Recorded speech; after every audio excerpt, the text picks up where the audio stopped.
Shut up and sit down.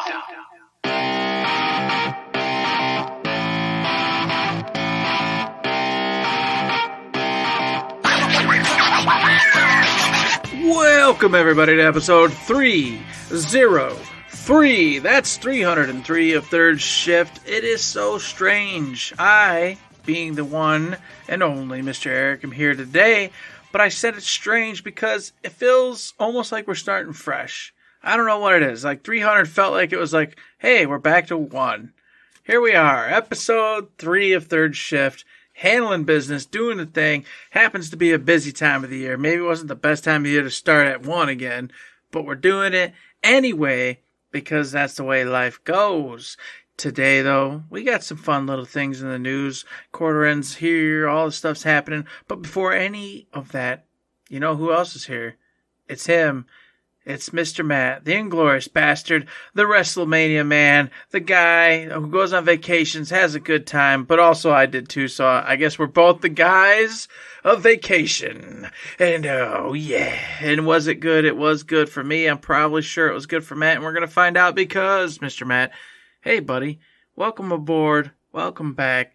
How was your week? What have you been doing? Well, I got to tell you, first off, it's not like we started at 1 with 300. The reason it's weird is because we recorded the last episode on a Monday, so it's almost been like 2 whole weeks. It's been like a week and a half since the last episode. That's why it feels extra weird.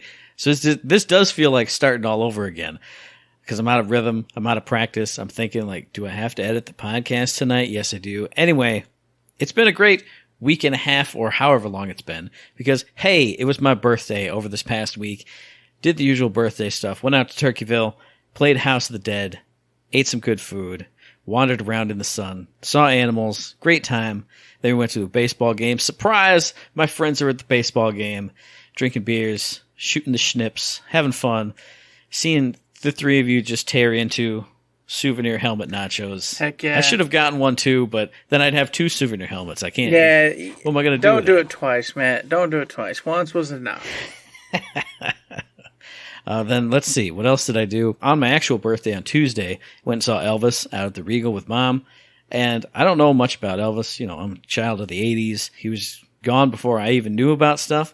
So watching the movie, you know, seeing kind of his story, it was really cool, really enjoyable. The only weird things about it are, like, the framing device for the story, and I won't really spoil it, but, like, your narrator, your person who's presenting the story to you is not Elvis. It's somebody else. But that character is somebody specific in the story, so it's like, I can't say it without spoiling stuff. Like, why are you the one telling me this, and what is happening, like, to you in real time as you're telling this story? It was very strange, very weird. And then there was also, like, some modern music as the background music for some scenes, and I was like, whoa, I don't like this. Now, I think they were like modern artists who took some Elvis songs and kind of reworked them into something. Mm-hmm. But overall, a really enjoyable movie. There's a part in it, this may be a spoiler, but it's usually not for a biopic movie, where they incorporated real life footage, and I was like, that was really effective. I went like, holy crap, that's the real deal right there. I felt emotions, I felt things. So a good time overall. And then on Wednesday, got in my little car, packed my little bag, drove all the way down to Detroit. Boom, Little Caesars Arena. Oh, well, let me check in at the MGM Grand and get a nice fancy room, because that's how you do it. When you go to Detroit for anything, you got to do a fancy thing. We did the fancy lunch before. Mm-hmm. What was it we went and saw? It wasn't Blind Guardian. No, we went and saw Brent and Jermaine. No, not you and me. The first time we went down there to Royal Oak, we saw. Yes. It was In Flames, right? And we ate the big giant Italian food. Like, who was it? Yeah, I don't remember anymore. But it was some big cool concert. It might have been Blind Guardian one. That was after. Was that the after? First time okay. we went, though. Yeah, I don't remember. My brain's all messed up, man. You know, I don't remember what I ate for lunch anymore. It's a terrible thing. But I've been down to that music theater in Royal Oak a million times, and literally right around the corner, giant fancy Italian place. So I always go there. So hey, get a giant fancy hotel room and then go watch a wrestling show. AEW Dynamite, Blood and Guts, 2 rings with a cage over it, the traditional War Games style. There was blood, there was guts, and there was a great time to be had. It was amazing and incredible. It was wonderful. What a blast. Then drove home and I went, oh boy, it's time to put the shackles back on because I get to go to work tomorrow in the morning as we're recording this. It's wonderful. But on the video game front, I did have more wonderful times that are colored by some bad times. I beat Jeanne d'Arc. I was sitting here one of the days I had off, and I went, you know what? I'll put the AC on in my room, and I'm just going to lay on my bed and play Jeanne d'Arc. Beat it. I was on the last boss. I went, okay, cool. And then after like 2 hours and 3 restarts and me swearing at my Vita screen, I finally beat it. Now, I will say, the game is amazing and fantastic. Love it. I've had so much fun with it, moving units, upgrading units, mashing together spells so I can get the Sky Dart and having the great time that I had with that last time we recorded this. But that last boss is BS. There are 4 towers around it. Every 2 turns, 2 of them cast giant AoE spells. That same turn, 2 of them cast giant heal spells. Also, the boss does giant AoE spells. Also, he summons other little demons that come through and do single target spells. So you have to. And I mean, when I say have to, I mean have to. Because I had my characters, they weren't like level 100, they weren't super maxed out. But I was destroying everything in this game. There was no sweats. Get to this battle, I had to exploit the systems in that game. I had to. Because, if you don't know, in that game, the last boss is a big unit. He takes up 9 squares. And there are a lot of skills in this game that hit a number of squares. Like, does like a big shockwave all in a row, or it hits an area that's a big square in front of you. If you use that on a giant unit, it will hit them for each square that spell or skill targets. So when you shoot shockwave straight in a row, it hits him 1, 2, 3 times instead of just once. If you use that spell that is a 9 square spell, it hits him 9 times. You have to do that, otherwise the last boss is completely impossible.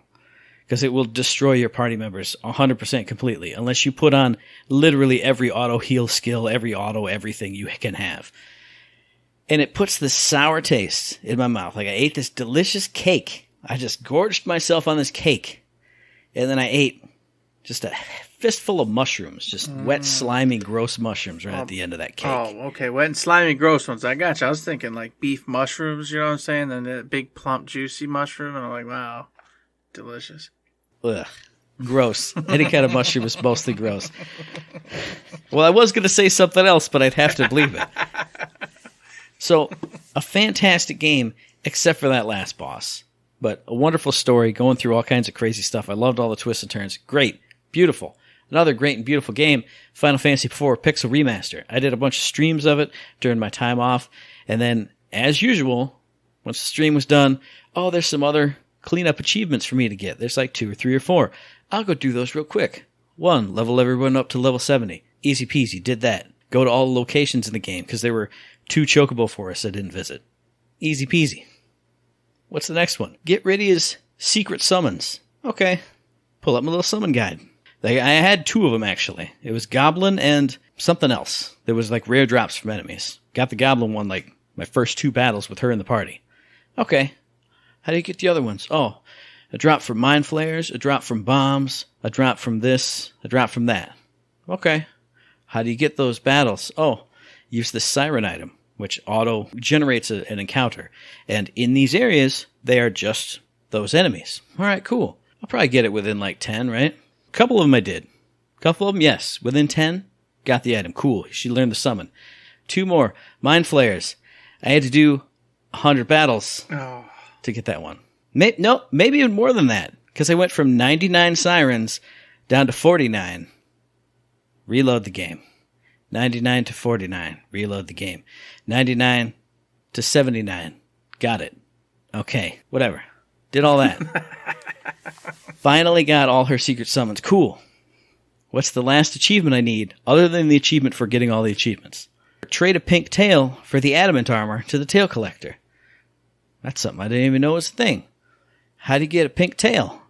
Oh, you get a rare drop from these flame princesses. Huh. I've never seen those before. Cool. Where are the flame princesses? Go to this one spot in the last dungeon on the moon. One room, and they're a rare spawn in that room. Okay. But use a siren, you fight 5 of them right away. Siren. 5 of them. There's 5 of these enemies, Eric. There's 5 of them. It spawns into group 5. Mm-hmm. This is a rare drop from the rare spawn. It's like a 0.4% drop. But there's 5 of them. I'm sure within 20 battles I'll get it, because I had some good luck with some of those other ones. Mm-hmm. Yeah.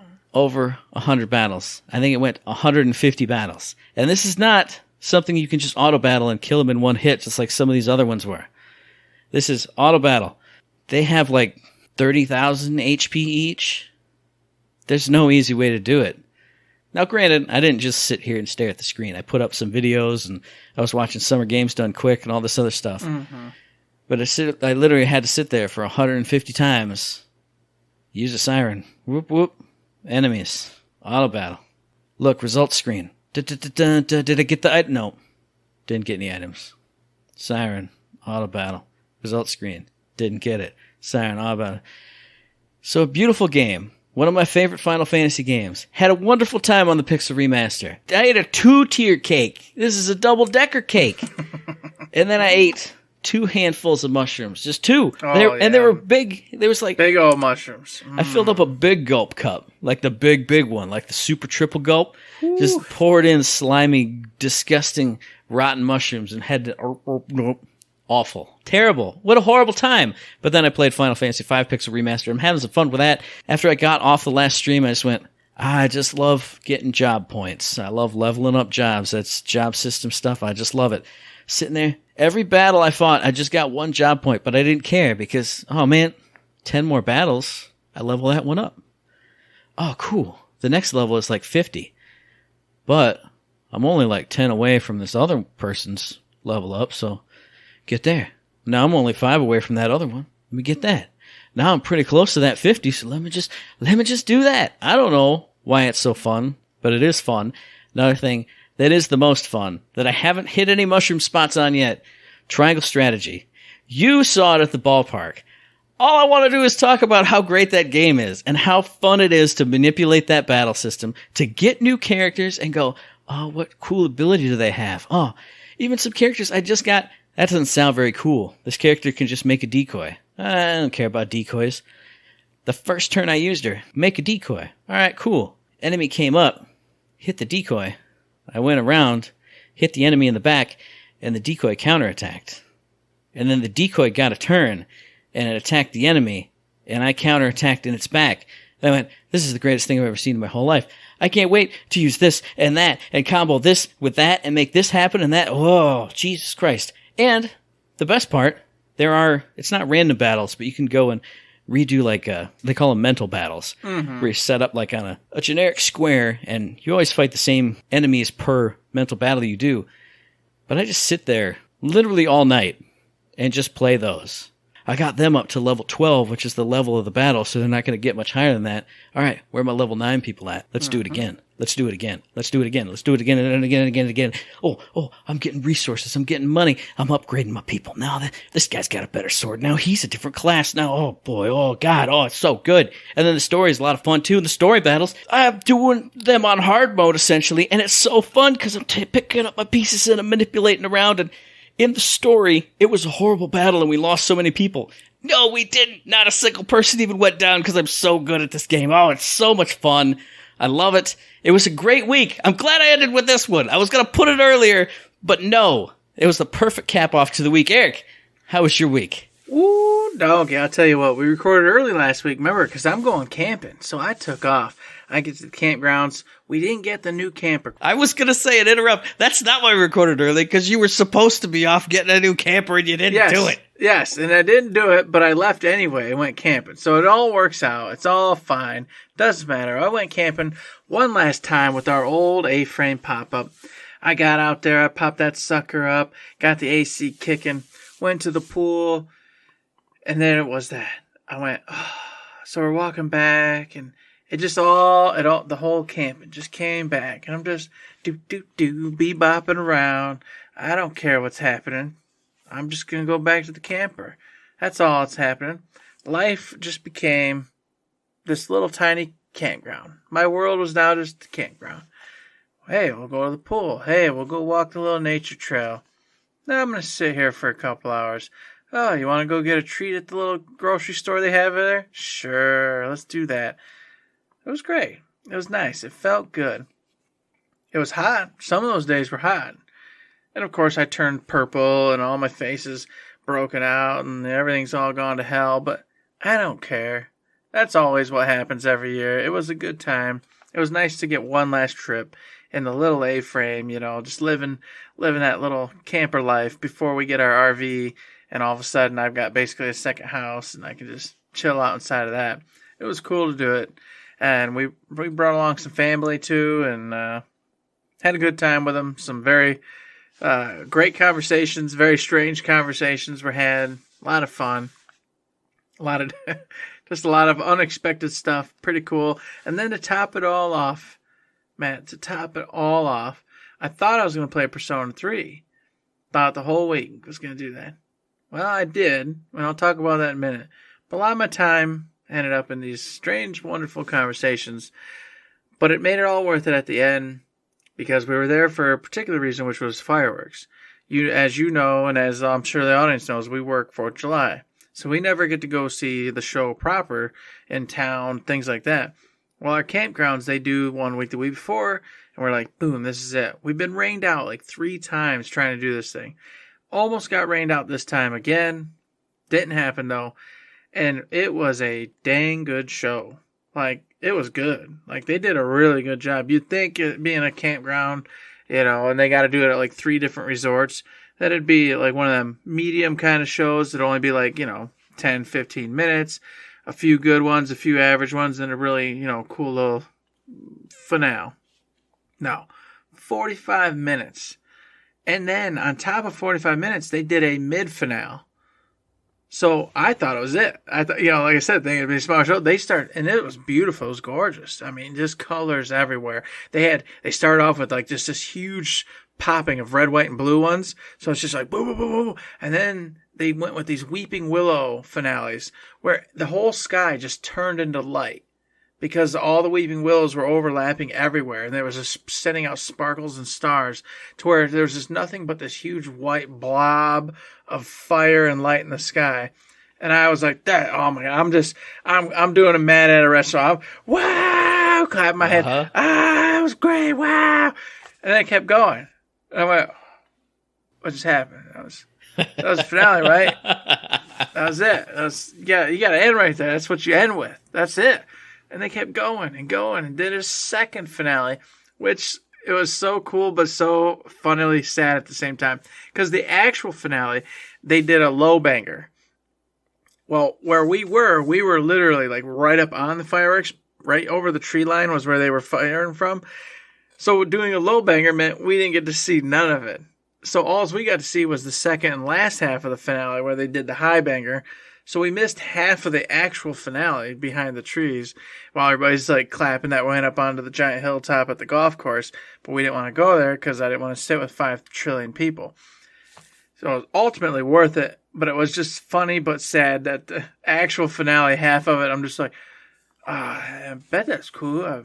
I hear it, but I don't see nothing.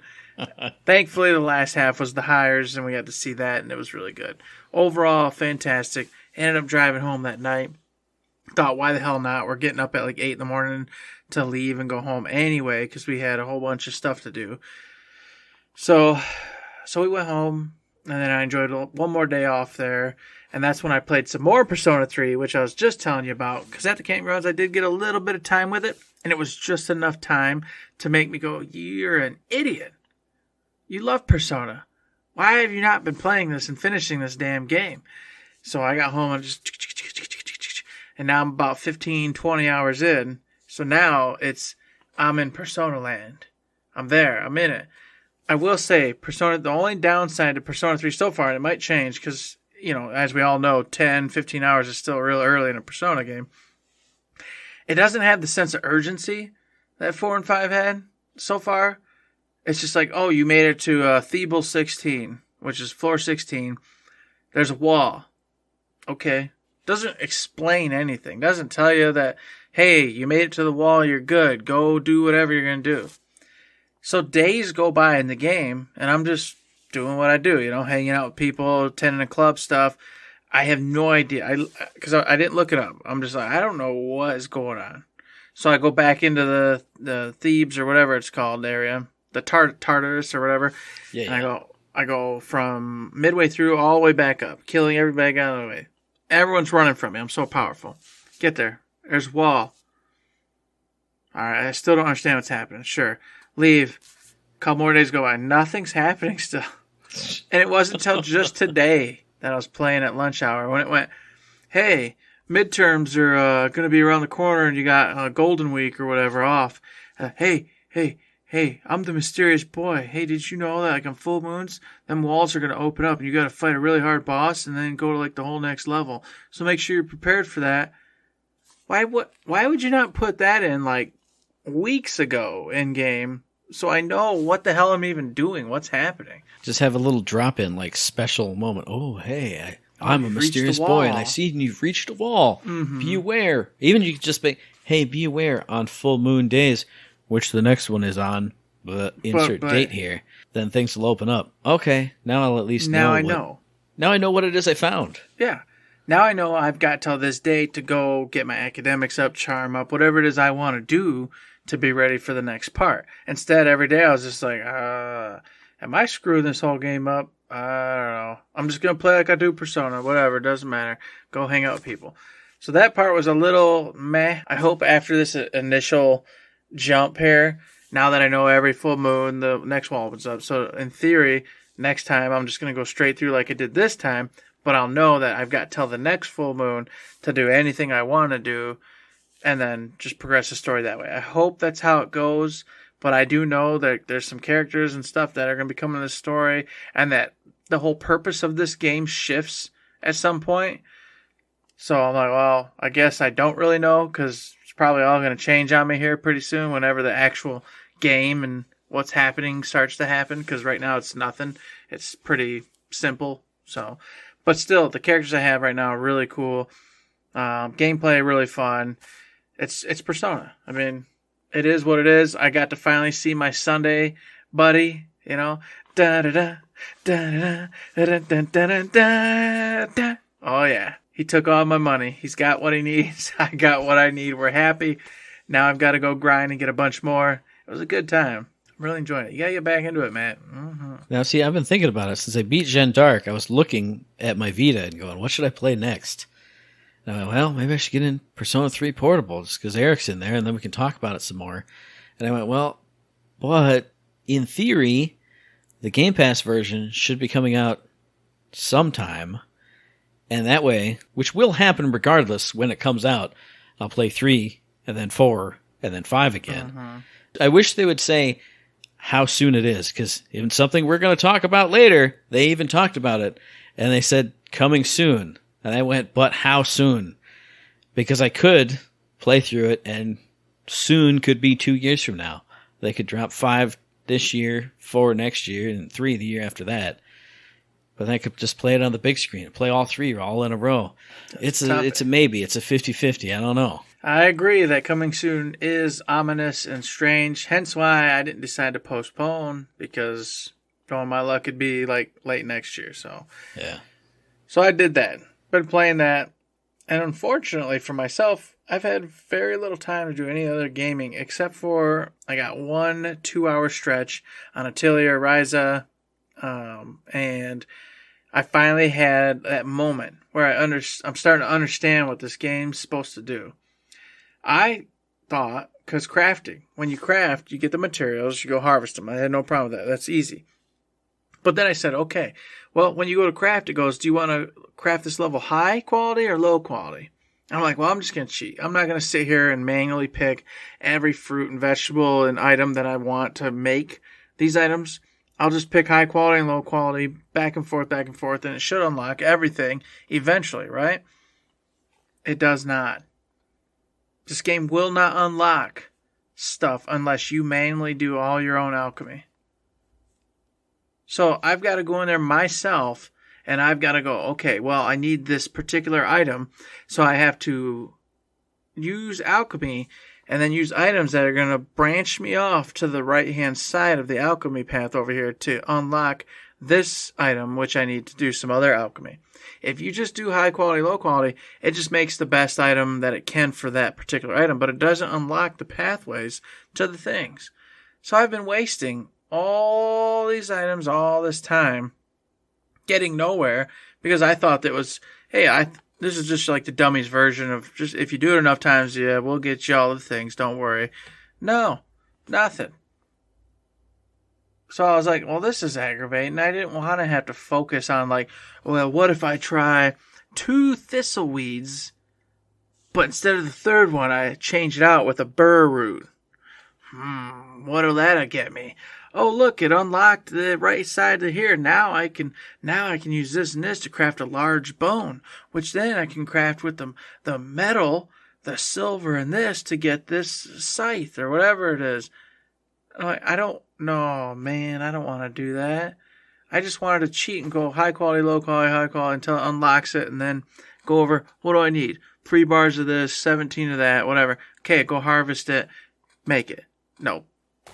I've got to be Alchemy Jones in my little stupid atelier, figuring it out, experimenting, which of course then immediately I went, well, I'm not going to do that. So now I got to go pull up a cheat guide, go pull it out, print it all out, come home and go, okay, I just need to do this to make that, this instead of that, but I got to manually insert it all to get everything. And I'm like, damn it. That is not what I was thinking I was going to have to do here. I was told that this system's like stupid easy and everything. And I'm like, it still kind of is because it's not like harvesting's difficult, but I didn't want to manually do it. I just thought I could just attrition like I do with everything. Through attrition, everything would be unlocked and I'd win. Oh, this makes me so sad because you and I have talked off air about it and on air about it too. Yeah, maybe we should get into those Atelier games. Oh, Eric's dipping his toe back in. I'll hear how it goes. I want to do that. Yeah. I don't want to sit and just fiddle with stuff or, like you said, print out a guide and just farm that recipe, that material and do that. I'm hoping it changes up. I'm hoping that kind of this is like no, we're making you do this kind of stuff so you understand what alchemy is. For the first bit, this is how you could do it. Exactly. And I hope afterward. Then there'll be high quality, low quality / experiment. Just throw anything in. Mm-hmm. So I hope it changes up. I'm going to keep playing. This, the story's a fun little story. It's so far really lighthearted, nothing serious. But I'm sure it'll change up in a little bit. It finally got to the point where I can accept quests from townspeople now. So I'm starting to see that fill up and the ability to just go do all this side stuff and level my characters up, which I like. And that's always a lot of fun. So far, still interested, still invested in it. But definitely disappointed because I didn't want to do like hardcore alchemy or screw around big time. But I'll stay committed because, like I said, everybody kept saying that it's not that deep. It isn't that tough. It'll be fine. You'll have fun. It's still a good story at heart. So going to keep trucking with it. And then beyond that, that's it. That's what I did. That's all I've done. Not like I said, not a ton of gaming, to be honest with you. I've just been so busy, this and that, and selling my camper, getting this done, doing that. Real life, it's good stuff. Now, for the release this week, I'm going to be quick, and I'm going to be to the point, because I was not that for my How Was Your Week Doing?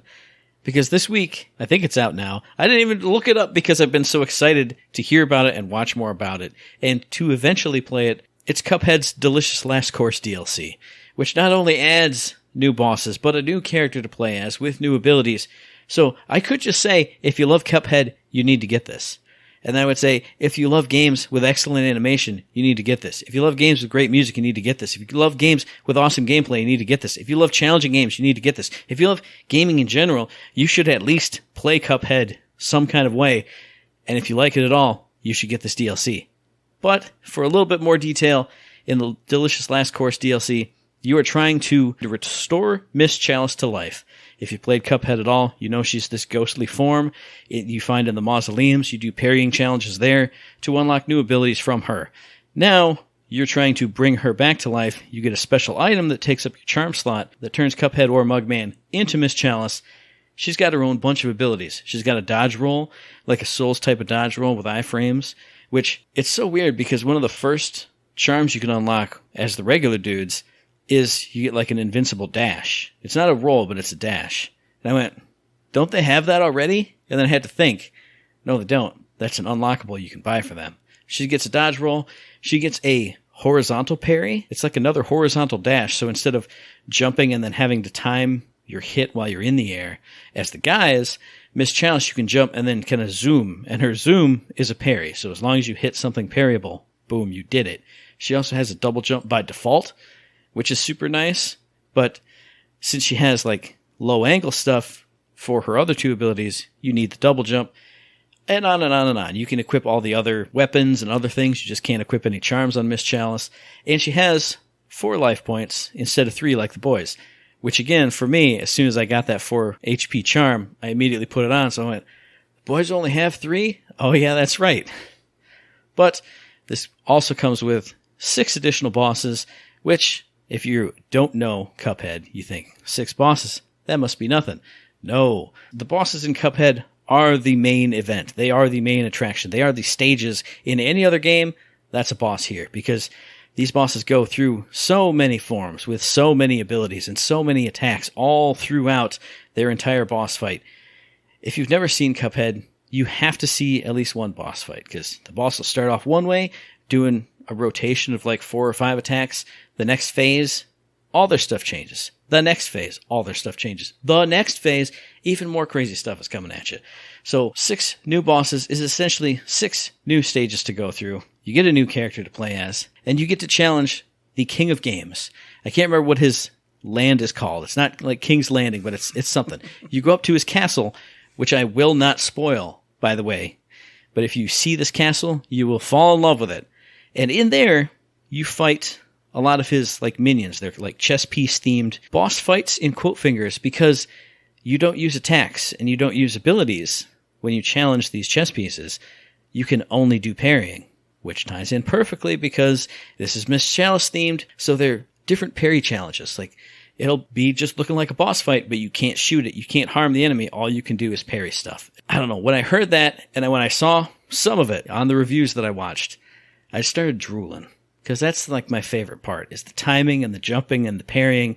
Now you have a new way to parry with Miss Chalice, because you have that horizontal air or ground dash that also acts as the parry. So if you love that kind of stuff, there's more of that. There's more charms you can unlock too. One of the ones that every single review has talked about is on your 1st, 3rd, and 6th parry of a boss fight or a stage, you get an HP back. So your first parry, that's nice and easy. When are you going to get around to seeing that 3rd or 6th? Are you gonna manage it, or is the added pressure gonna get to you? All kinds of new stuff here in the DLC. And for what Run Review said, it's literally only $8. Why would you not get this? The other cool thing is you can take Miss Chalice back into the regular game, which is, I think, what has 100% sold me on it, because there is a boss in the regular game I cannot beat. It is too much. There are too many phases. It's ridiculous. But Miss Chalice, in her airplane form, she's got a spread shot. I want to see what that does for my success in this boss that you have to hit a million different ways in his first phase. And the second phase, stuff is coming all over the screen and you got to line it up. How am I supposed to do that? Now I have a spread shot. Now maybe I can do it. Hell yeah. So if you love Cuphead, get this game. If you love crazy shooters, get this game. If you love boss rushes, get this game. If you love animation that's so beautiful, that's even more beautiful in this DLC. That's the last thing I'm going to close with. The animation in the original game, it's like that 1930s bendy, goofy cartoon animation. Looks incredible. One of the technical directors or whoever who worked on this DLC said the number of frames of animation in this DLC alone for those 6 bosses matches the total number of frames of animation in the entire rest of the game. So when you see these bosses and you see them moving and you see the stuff that they're doing, my eyes like bugged out of my head when I was watching it. I was watching it on my stupid little phone too. It wasn't even on a 4K screen. These bosses look incredible. They move even better than the bosses in the original. It's mind-blowing. So if you love Cuphead, get the game. All the other stuff, everybody should get this DLC and play Cuphead and have a great time. It's going to be fantastic. So we're going to stick right there, Matt, right with a great time and a DLC. I'm right there with you. Monster Hunter Rise has been out on Switch and PC for quite some time now. And I'll tell you this, I've been wanting to play it since the day I bought it on the Switch, but I wanted to play it with my buddy Shay. And I don't know what's going on, but I can't convince this human being to get this game and play it. he seemed like he was more interested in maybe the PC side of it. Now, that's sad because I already bought the Switch side of it, so I'd have to rebias. But alas, with none of that being talked about to any further degree, Sunbreaker, the big DLC, is already out. I haven't even played Rise through yet, and they've already got Sunbreaker hitting right now, June 30th, as we're recording this. It is there for you to pick up Switch or PC, as I already mentioned. Of course, if you have the PC and can play it, that's probably the much better place because you get this true 60 frames per second. You know, everything's upgraded. You get played, of course, on your bigger monitors, whatever. You can do that on the Switch too, so that's not such a big deal. But that true 60 is just so flippin' awesome. I've been watching some streamers play it, and the bosses are so smooth. It's so much fun. Oh, so what's different? What's going on? Well, if you've played Monster Hunter, you already know. You're a hunter. You go to this brand new place. The monsters are all doing something wacky. Something's got them all riled up. You need to figure out what it is, and you need to stop those monsters from doing bad things to the people in the town that you're protecting. That's the story in the base. That's the story in Rise. That's the story in Sunbreaker. It's not special. That's not why you're here. You know why you're here? Is because brand new locales, everybody. Yeah, you're already bored of Rise. You've done everything you can do. You've got the highest prestige possible. Well, now you've got the jungle to go into, and you got the decimated castle and all of its surrounding environments to go to. So 2 whole new locales to explore. Whole bunch of new monsters to have a great time with and figure out how to defeat, and of course get their gear, because that is the entire point of Monster Hunter, is collecting the gear to put on and match up with your build that you want to take in to do said fight. New weapons, higher prestige for every single piece of gear. If you didn't know, yes, that's something they do. When they come out with a DLC for Monster Hunter, every single piece you had means nothing. It's trash. Because all those pieces can be upgraded now to a much higher tier to make you look like you're a little pipsqueak where you were before. And some people may not like that, but I love it. I love it when a new DLC hits like this and you're just nothing. It's back to basics, folks. Go out there and farm that old little baby Anjanath and whatever. You're going to do it all over again because you need those pieces to get stronger to go fight the harder enemies, the harder monsters, and have a great time. They got new characters, whole new story for this. Like I said, it's typically not a big deal. But if you are into the Monster Hunter story just for the funsies, there you go. Some new characters, a whole new story for this one. The Rise goes in the kind of Eastern theme, whereas this kind of gets you back into the Western theme. So now you'll have your pick. There'll be some Western-themed armor, Eastern-themed armor. A Western-themed town is where you're going to spend more of your time in this particular expansion. But you can always go back if you prefer the Eastern-style stuff. I already mentioned weapons, armor, all that good stuff. What else? Oh, upgraded improvement actions. So some of the systems, some of the ways you fight and movements have been upgraded in this Sunbreaker DLC. So if you didn't like the way your character played, if you're a sword and shield or if you're a glaive, make sure you take a peek. Maybe it's changed up a little bit. Maybe your moveset's changed up a little bit. There's something definitely for you. And I can't encourage anybody who hasn't played it at all to get and play some freaking Monster Hunter. I don't know. People think it's intimidating or it is too much for them, but I love this series and I just want to play it so bad. But for me, it's a community game. If I'm not playing with people, I just don't feel like I should be playing it at all. I don't mind doing some missions myself, but as a whole, it's just a friend game. So until I can get my friend, I can't get in it, but I highly recommend you find some friends out there and get into this game and get into this DLC more specifically because you're going to have a fantastic time in the wonderful Monster Hunter world, Matt. Maybe you could just be my buddy. Maybe we get it on PC and we just play it. You know, Shay don't want to do it, so maybe we do it. Yeah, I got this bit for you. Another thing we're going to talk about later in the episode opened with a trailer for the DLC. And you know me, I write down everything that I see on my little notepad.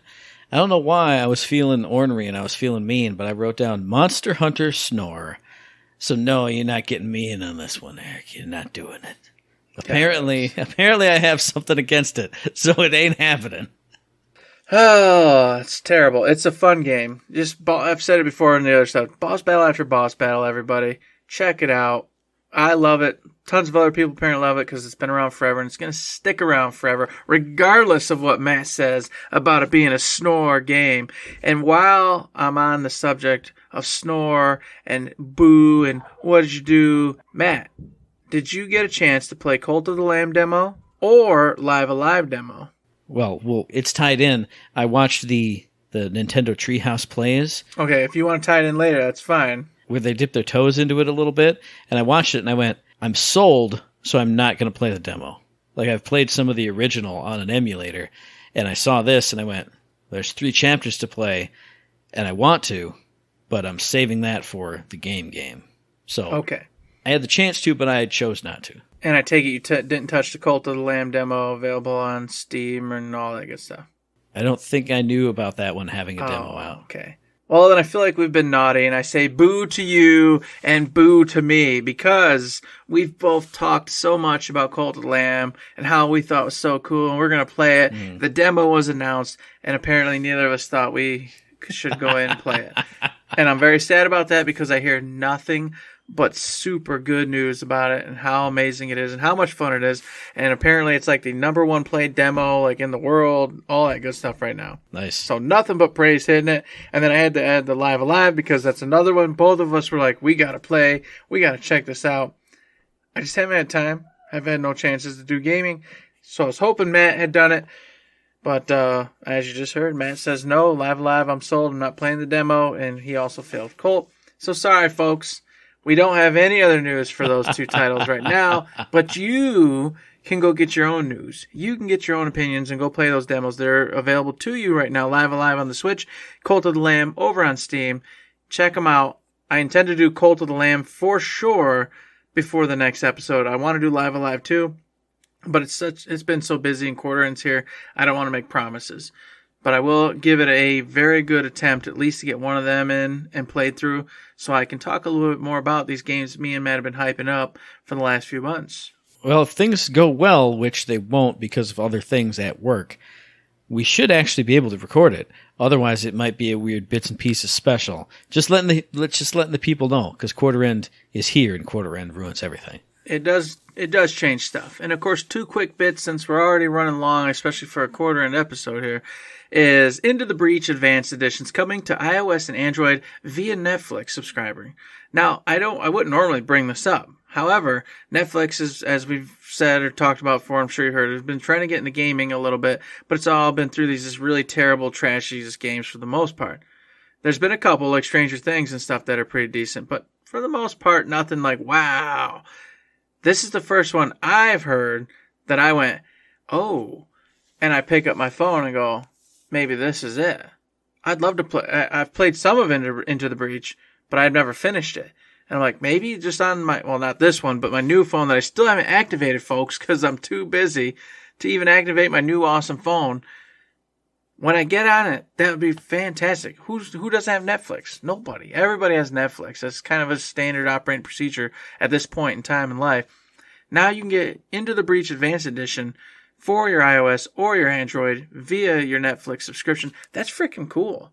That's like really cool. That's a really good, strategic, cool little tactical RPG game for you to grab up. That's definitely the A tier of games that Netflix is probably going to be involved with. But I was even impressed because it was somewhere in the Summer Games Fest thing. They had a Netflix gaming special thing, and I watched 15 minutes of it on my lunch break. And they went, oh yeah, if you have Netflix, you just go in and you download it right to the device. And I went, that's cool. Because I didn't know they were doing that. They were talking about Point B, which looks cool for a phone type of game. But I was like, oh, they're making it easier now. Instead of it being like a weird Netflix thing and I don't know how the other stuff has worked. If it was just Netflix tie-in games or whatever. But I went, oh, you just go into your app and it literally downloads it to the device you're literally holding. There's no workaround. There's no, log into it with your Netflix account.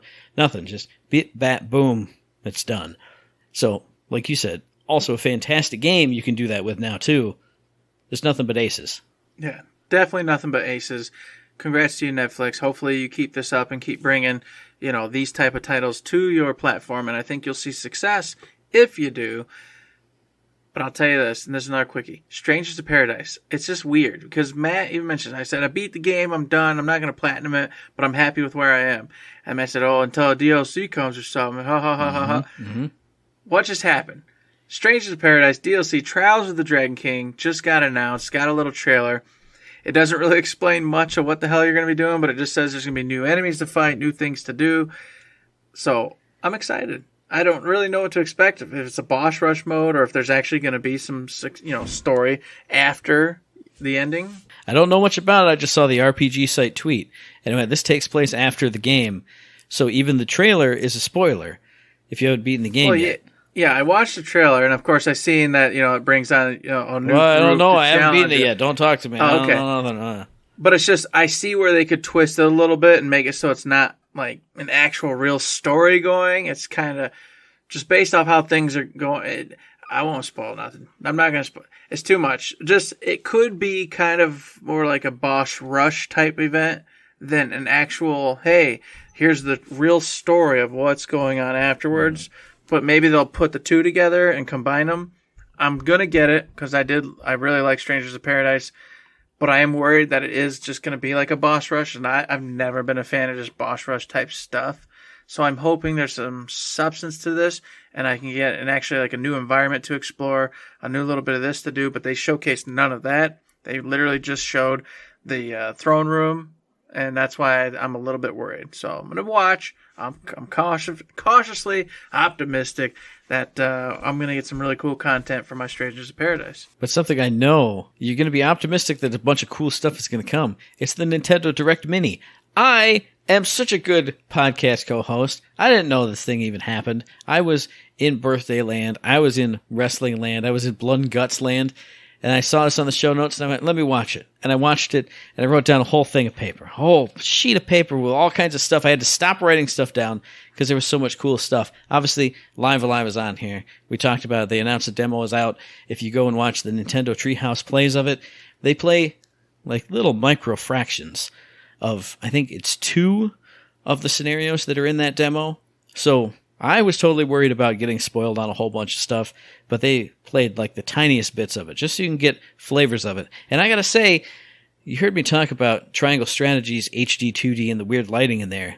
This is what I wanted it to look like, because these Live Alive characters, they pop. They're bright, beautiful sprite people, and there's no like weird bloom lighting and stuff. Not that that's affecting my enjoyment of Triangle Strategy, but I'm just saying, this is what I was talking about. This is what I wanted it to look like. Mm-hmm. So I saw it, and I watched some playthrough of little tiny bits of it, and I went, we heard it already. I'm sold. I'm going complete media blackout. No demo, no more trailers, no nothing. I don't want to know anything about this until it comes out, and I'm playing it, and I'm buying it. It's pre-ordered already on Amazon. It's coming to me on July 22nd. It's going to be here. I haven't gone that far with it, Matt, but I agree with you. It's a definite buy. And this trailer that in this Nintendo Direct sold me. Like the lighting, especially one that really caught my eye. In the futuristic area, they had this like neon light over a doorway. And the way it just glowed and went up and just added this perfect amount of light to the arch area like that was in. I don't know what it just blew my mind. Like the whole old school 16-bit thing, but just these touches of just beautiful stuff that could never, ever have been in a 16-bit game back when we actually played those games. It was fascinating, and it just looked wonderful. And then, of course, the 3 different eras where they kept just pounding in your head how different they are and how you've got to use completely different skill sets and techniques to traverse through those environments. Wow. I was just like, I want to play this game so bad. I wish it was out right now. I would just go ahead and put it to the front of the line and we'd get going right away on this, because that just felt like all the nostalgia and all the good times I want to have in an old school RPG type weird, 16-bit game all over again. And I can't wait to see. I mean, we talked about all the different eras that stuff takes place in. I've seen a couple of them from my plays of just the Super Nintendo translated ROM that I got. So knowing how different those are from each other, and then seeing some of the stuff from that Treehouse Plays or the trailer here, looks like a giant robot. I know something about the prehistoric one that is actually very cool that I'm not going to spoil in case anybody doesn't know about it. I just can't wait. It's ridiculously good. It's going to be crazy. And of course, hey everybody, you like that game called Nier Automata? Hey, we're going to put it out on the Switch. And I went, yeah, of course you are. Mm-hmm. Of course you are. You're gonna tempt me to get this game. Hey, we also got Switch exclusive costumes for 2B and 9S. You can call them Nines. It's okay. Yeah, Nines. You're right. I can. Thank you, Nines. You're my boy. You're my boy, Blue. Now, I will never call him Nines, but I saw him come up. He's like, it's 2B, and here's 9S. And I immediately, as soon as I hear it, you can call him Nines. I set it to the trailer on my phone as I watched it. But not only that, one of the best games either one of us have ever played, with the craziest, coolest ending that I've ever seen in my entire life. Not only is it here on the Switch, not only does it have exclusive costumes, but it also said new modes. And it looked like combat challenge modes. And I went, damn it, if it was just costumes, I might not get it. But you give me something new to play. And obviously, I want to know what all those new modes are, what they entail, and how long they are. And is it like, do you have leaderboards and rankings and challenge stuff? But you give me new stuff to do with that battle system, to interact with maybe chips and setups and all the stuff for the new modes. That's what's going to get me into this again. 100%. Like if it sounds cool, it's going to have to be pre-ordered and it's going to have to come here and I'm going to have to play it through one time and do all the modes. And then at the end, never play it again, just like I swore I never would with my PlayStation version. But they're going to get me double dipping on this, man. But that's the beautiful part. You'll be doing it on the Switch this time. Yeah, it'll be brand new. For a whole different thing, for a whole different peeps, for a whole different world.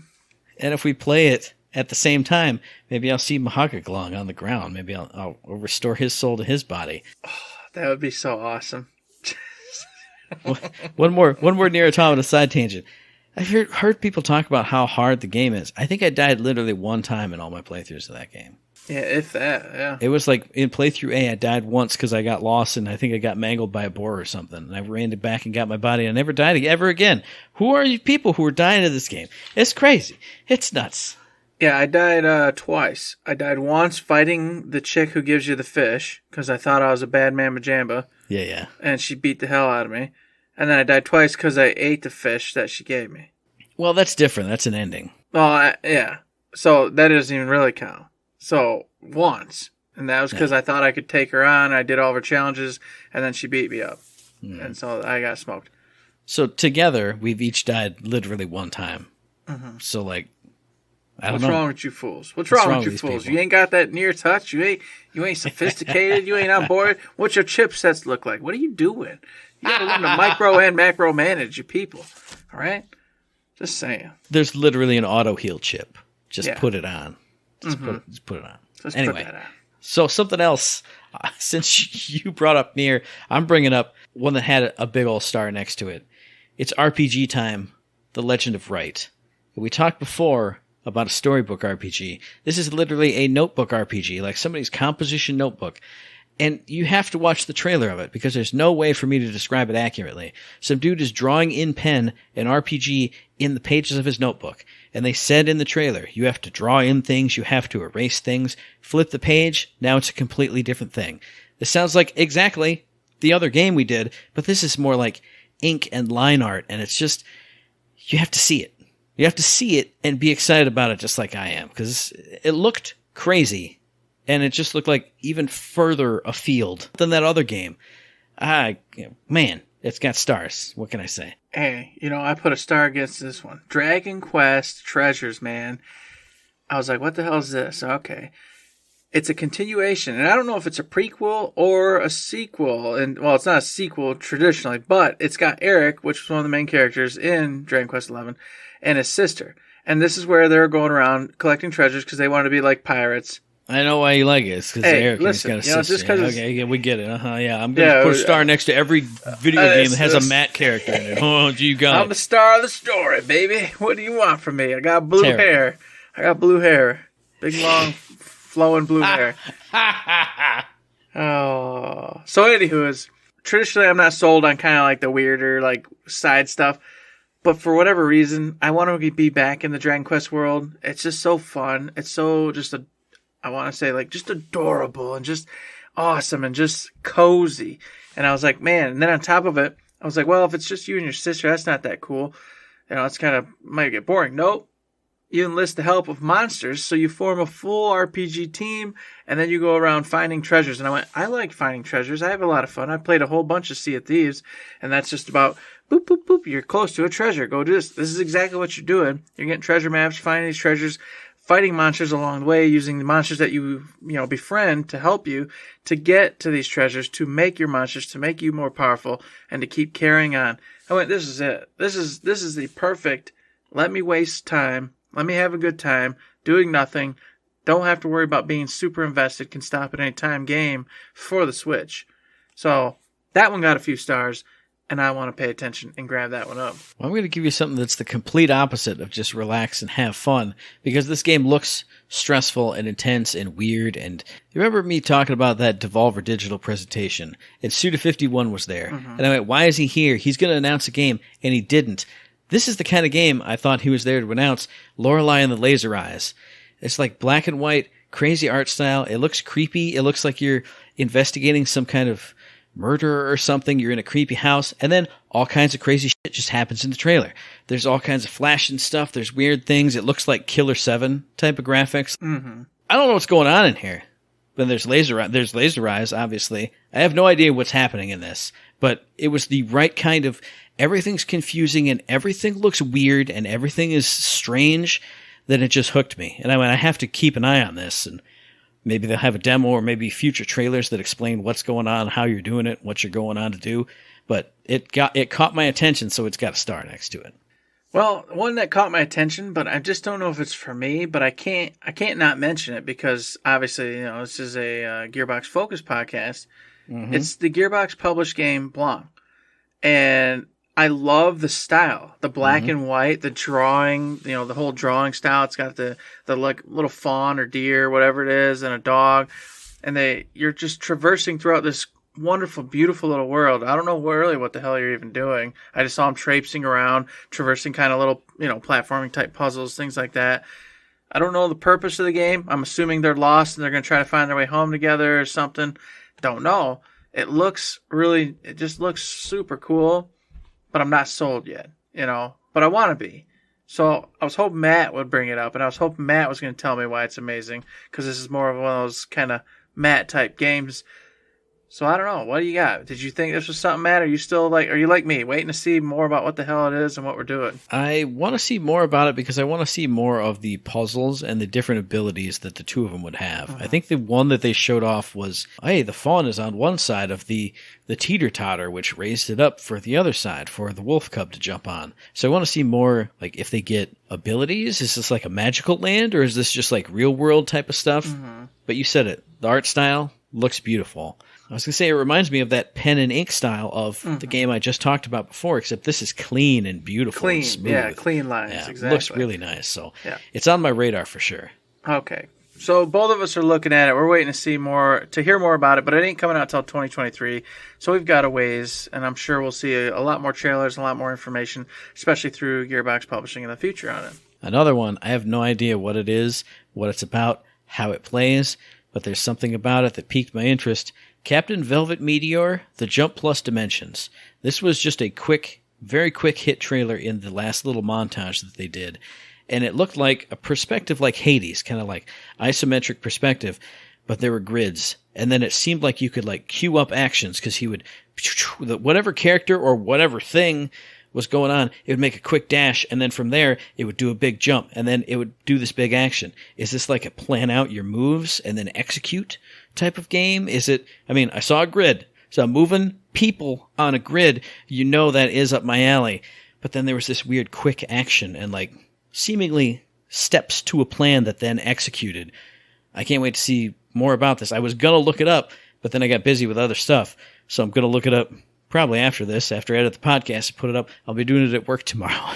I'll be looking it up on my phone because I saw it, and what I saw, I loved. Yeah, that one was looking pretty sharp to me too. I haven't noted, but now, for whatever reason, in hindsight, it's like a blur to me. Yeah. So I'm like, I started this one, but I don't remember it at all anymore. So I'm sorry. I'm sorry, folks. I watched it. I did. But there was too many things on this damn Nintendo Mini Direct here, and so I'll stick with this one, which is a big one for me, which is Mario and Rabbids Sparks of Hope. I never finished the other one. I got all the way probably the last area, or maybe the area before the last area. Never finished it. I don't know why. It was great. It was wonderful. I think I got stuck on a particular spot. It was like a really challenging scenario. Maybe that's what frustrated me and I never got past it. I don't know. But this one really spoke to me for one reason. One big reason. It looks like instead of being fully tactical where the grid pops up and you only see the 7 spaces that Mario can move or that Peach can move, whoever, doesn't matter. It looks like in this one, it's way freer. So you'll be able to just, if you're in the vicinity, in the arena, you can then go do your dash move or your jump move or your attack move. You still have to hide behind cover to avoid being injured, but you can traverse the arena freely. And that makes things, and I hate to say it makes things, I think, unless they do something wild, way simpler, way easier. And I appreciate that because it was so annoying sometimes where it was like, hey, traverse 7 spaces to nowhere because the baddies are here. Or I could just go 2, knowing because they're going to go 6 spaces forward. And if I went all 4 to max my traversal out, now they're going to get the first strike on me. And I don't want that. But if I only go 2, I've now wasted 4 space moves, which is going to put me way behind the ball game when it comes to moving to where I need to be to traverse the area. That's fun, and it has its place, but I would love a simpler tactical RPG where, nope, you're in the battle arena, go where you want to go, but just make sure you're thinking about the cover you need to be behind, or if you got special moves where you need to be to initiate those special moves, that sort of thing. Because you have to do all those in the previous. But in this, one thing less to worry about would be awesome, and I think it make it more of a Mario type game, just more fun, more creative, more goofy. So I really have my hopes up for it, and it also makes me want to go ahead, get back in, go be really craptacular at whatever the hell level I was on, and try to beat my head against it till I beat it, and then move forward and beat that one. You know, finally just beat it. I got so many games I'm halfway through on the Switch that it's nonsense. I gotta stop it. Yeah, seeing this trailer made me actually want to start up the copy that I have that I bought ages upon ages ago when you were talking about how cool it was, and I've never even played it. It has never even gone into my Switch. It went into the little Switch binder, and I went, hey, after this next game, well, I'm going to do it. Whatever. I'll end it with a 2-pack for me, unless you got more, and then I got more 2-packs after this. I got one more that we got to mention, and it's the obvious one. So all right.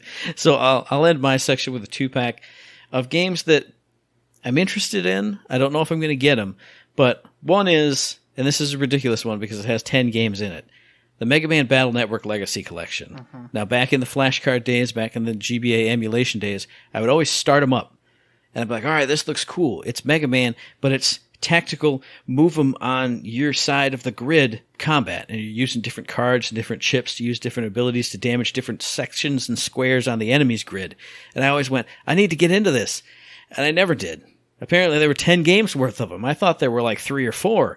That's what I thought. But seeing it again and seeing it in a beautiful, like, shined up trailer, I went, it's units on a grid. I love that. I love this type of thing.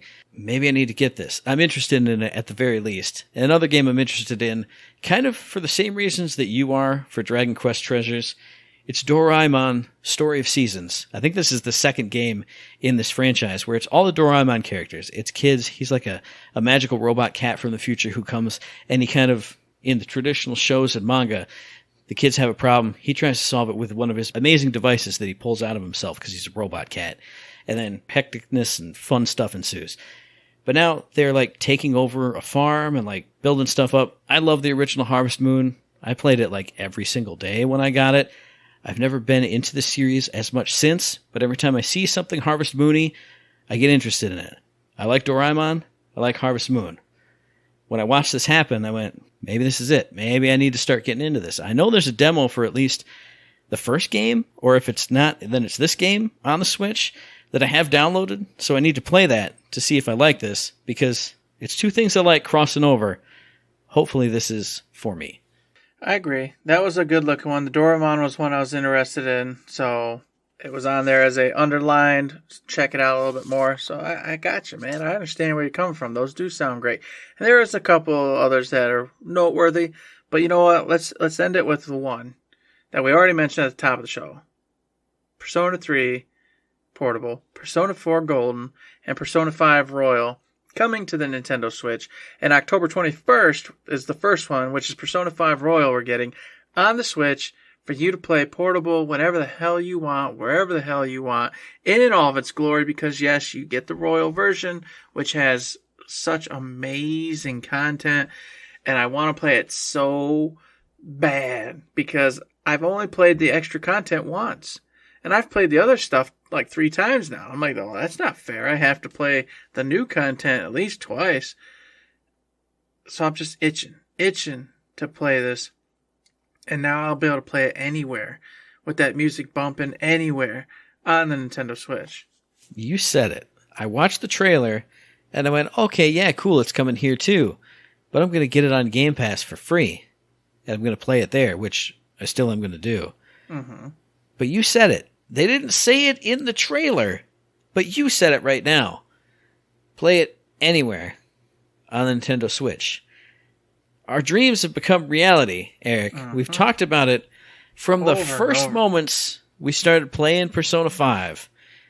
I think you and I both said on this show, imagine if this was on the Switch and you could take it to work and play it on your lunch break, and your brain would completely jump out from the hell that is work into seeing all your best friends again and spending time with them and laughing and having fun, or going through a dungeon and doing that amazing combat. All them beautiful songs. I mean, hell, that's all I would need. I would get the little Bluetooth adapter for the Switch, the big pain in the ass thing. I would cram it in there. I would turn it on and just leave it in my bag and put my Bluetooth headphones in. And it would just be Persona Day. Mm-hmm. You just sold me on it. I wasn't going to get it on the Switch because I didn't even think about it because they didn't say it in the trailer. You said it. Now I have to get all of them. Yeah. I have to get all of them here. I mean, I'm getting them for free get 'em on Game on- Pass, yeah, so that get doesn't 'em really Game count. Pass, yeah. But so I'm double dipping on this one and technically triple dipping, but that one doesn't count. Yeah, because that one's all. We already played that one. And we got that at a different time in a different era, so it's a whole different thing. And then to boot, Persona 3 Portable and Persona 4 Gold. I want to play Persona 4 Golden again, too. I've only ever played it through it once. I'm like, man, I got to do it one more time and correct myself and go with Rise instead of Chia. Because you know what? She just, Rise I think is a better fit, so. I made wise decisions, and I went with Marie and Rise. And since No, one's a DLC character, you're- she didn't get mad. Bam, bam, bam, bam, bam, Bigelow. Look at me go. Fool. And then, of course, Persona 3 Portable, I'm just getting into here. But having it there would be fantastic. But like we already talked about, the coming soon does suck. I'd really like to know when, like if it is actually soon or if it's video game soon, as in forever. I'm also going to be interested to see, obviously the first two won't be a big deal. Persona 3 and Persona 4, they were made for consoles from forever ago, ported to handhelds from forever ago. Persona 5 Royal is the newest, hottest, freshest hotness. How's that going to run on the Switch? Is it going to run really well? Is it going to be long load times? That's the only thing I'm concerned about. Someone pointed out something. It doesn't really equate, but it sort of does. Catherine Full Body Edition ran perfect on the Switch, and that was the same engine that made Persona 5 Royal, Persona 5 Original. So in theory, it should run fine. However, as we know, that's not potato to potato. It's a different type of game, different type of. It doesn't have moving scenery constantly. Right. And when it does, it's inside of a conditioned area that's only going one direction, and it's all blocks except for with one thing. You're loading up the night, and it's blocks, and that's fixed. Versus you're running all through hell and going from you're going from that side of town to that side of town, and I'm going here, bing, bang, boom, bang, boom. But I understand the point. It's the same engine, and it made Catherine Full Body Edition run beautifully. No issues, no huss, no fuss. So in theory, we might, and hopefully we'll see the same. Maybe. I'm done. I got That's it. I got We did nothing it. else because now all I'm thinking about is sitting there at that desk at work when it's a crummy day and just going, making this face. And just zip, open my bag, press the power button, click, boom. And then just knock those headphones in, and I don't even care what you say to me because I just got Persona 5 music rocking in my headphones. Can't wait to get, back to Futaba's dungeon. The music in there is just bumping. Sojiro's just worried, asking me to help out. I'm like, you got it, bro. I got your back, Sojiro. My watch will never give me the high heart rate notification thing. It will always be down at like 50. I'll be so relaxed, my body will feel like it's asleep because I'm just like, I'm home. I'm at home in my bed, just in my cozy little Persona bed, just wrapped up, All snuggled up. Doesn't matter what else is going on. Indeed, folks. That's where me and Matt will be. Where will you be when all these wonderful games come to the Nintendo Switch system? Huh? Are you as excited as we are? Holy mackerels, Matt. I can't tell you how excited I am. Woo. Got the jiggles wiggles. I always say it, I'm always get so hyped after this, but then I'm looking at it. Look at all these stars. Look at all these games I got to get and play. It's ridiculous. But let us know all the answers to Eric's questions. Let us know how many of these things you starred via the email, thirdshiftme@gmail.com, on the Twitter machine @ThirdShiftME, and find us on Facebook under Third Shift. Indeed, you can find us over there on the old Facebook, and while you're checking out Facebook, check out the old Patreon. It's like a little tip jar. Like what you hear, like what we're doing. Consider taking a 5-second break, throwing $1 over to that way. Few bucks, you get some extra content, see what we're up to, and some other stuff. It's a wonderful little thing. Helps us keep the show and the lights on, as I've said a bajillion times before. But if you can't, that's okay. I understand. You can take 2 seconds of your life, give us a 5-star rating, write in a mailbag question, let us know what we're up to, let us know what you want to see. If you got something you want us to talk about, you know the rigmarole. So, get out there and do it. I'm telling you, get out there and do it, folks. Oh, and another. See, it is like episode 1. Because I forgot my whole ending spiel. He forgot. He doesn't even know the end. And another thing you should go out there and do is listen to the very next episode, which will be dropping on or around quarter end willing, who knows, the 7th of July. You can find that, though, on iTunes, on Stitcher, on Podbean, on Spotify, and on YouTube. And as I always say, hey, if you like what we're doing and you'd like to help us out, please give us a like, a rating, review, a comment, a subscription, any kind of good thing on any one of those good services, because it does help us out, and we really do appreciate it. We do indeed appreciate it so very much. It's just like we appreciate those 5-star reviews on the iTunes or on Spotify. So get over there, get them to us, get us pumped up, get us flipping tables for this quarter end. Woo! You know what I'm talking about. Get me jazzed up so I can smash this old phone against my forehead. Pow! And I can finally have a phone that I can put apps on and utilize cool little things like normal people have done for years. Wow. It could be a new life for me. Just get over there and do that thing, okay? Appreciate it. And until that time, there's nothing else to say, but don't forget to say.